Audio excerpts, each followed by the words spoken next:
Kemajuan perkembangan ilmu pengetahuan dan teknologi di zaman seperti sekarang ini sudah menjadi suatu yang harus hidup bersama dengan manusia. Kemajuan ilmu pengetahuan dan teknologi tentunya memberikan sekali dampak yang positif. Namun juga tidak dipungkiri, dari kemajuan ilmu pengetahuan dan teknologi ini juga memberikan dampak yang negatif. Di zaman sekarang ini, manusia sangat dimudahkan oleh teknologi dalam melakukan apapun, seperti mendekatkan yang jauh, namun di sisi lain bisa menjauhkan yang dekat. Kebiasaan-kebiasaan manusia selayaknya yang hidup secara nyata atau real semakin memudar. Untuk itu, di sini saya ingin membahas tentang etika yang harus kita mengerti untuk menghadapi perkembangan teknologi secara pesat di dunia, sehingga kita bisa lebih bijak dalam melakukan pemanfaatan teknologi yang ada pada zaman sekarang ini.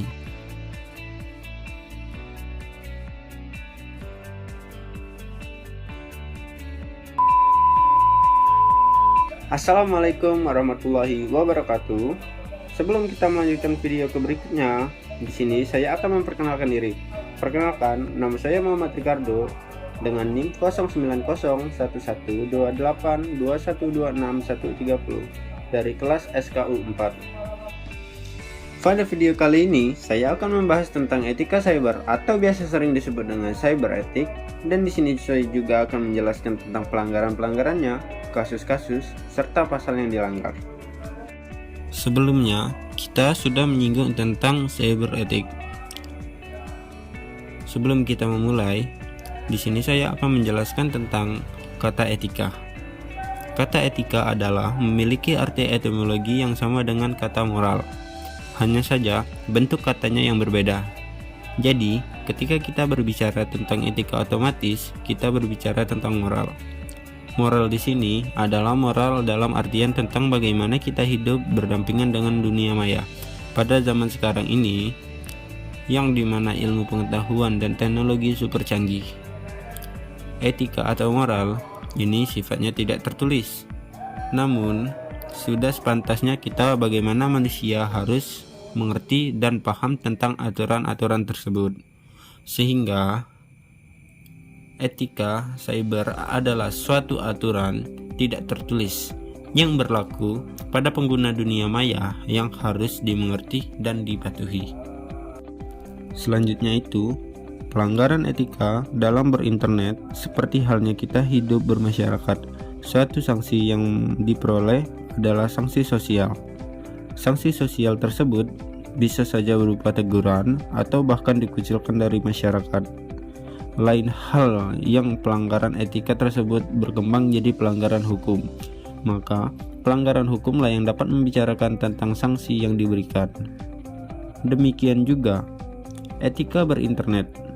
Sanksi yang diterima jika melanggar etika atau norma yang berlaku adalah dikucilkan dari komunitas berinternet. Bisa saja orang tersebut dikeluarkan dari grup atau organisasi tertentu jika anggota tersebut terlalu sering melakukan pelanggaran etika atau norma yang ditetapkan dari organisasi atau grup tersebut. Pelanggaran yang pertama itu adalah cybercrime. Apa cybercrime itu? Menurut Organisasi of European Community Development atau OECD, cybercrime adalah sebuah bentuk akses ilegal terhadap suatu transmisi data. Itu artinya semua bentuk kegiatan yang tidak sah dalam suatu sistem komputer termasuk dalam tindak kejahatan. Secara umum, pengertian cybercrime bisa diartikan sebagai tindakan kejahatan di ranah dunia maya yang memanfaatkan teknologi komputer dan jaringan internet sebagai sasaran. Seperti apa yang telah disebutkan, tindakan cybercrime ini muncul sering dengan gencangnya teknologi digital, komunikasi, dan informasi yang semakin canggih. Lanjut, yang kedua itu adalah penipuan. Bentuk kejahatan yang semakin marak adalah penipuan yang memanfaatkan teknologi IT.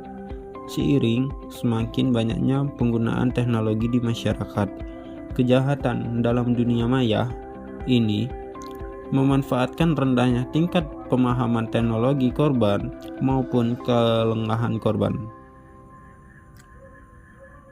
Tidak jarang, korban mengalami kerugian materi berupa uang yang jumlahnya tidak sedikit.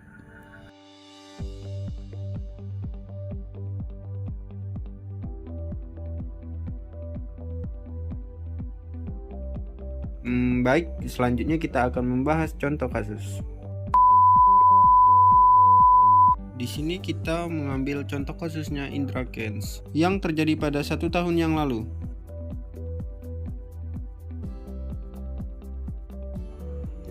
Senin sore, Kepala Biro Penegakan Masyarakat Mabes Polri Brigadir Jenderal Polisi Ahmad Ramadan menyatakan 3 tersangka baru dalam kasus binary option atau binomo.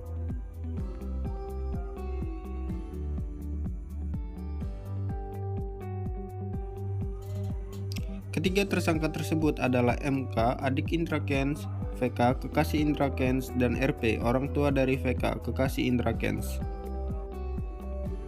Ketiganya diduga menerima aliran dana dari Indra Kents.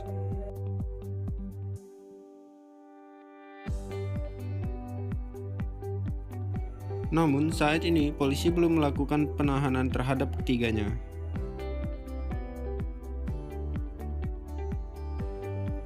Polisi akan memeriksa ketiga tersangka pada 14 April mendatang.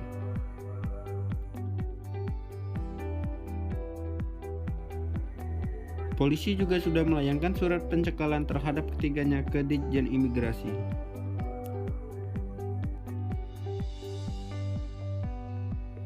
Dari tersangka adik Indra Kents, polisi menyita barang bukti rumah di Deli Serdang.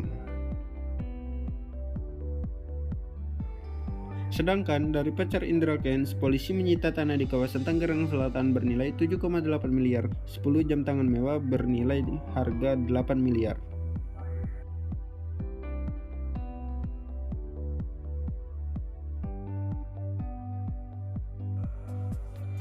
Polisi juga memblokir ketiga rekening dari tersangka.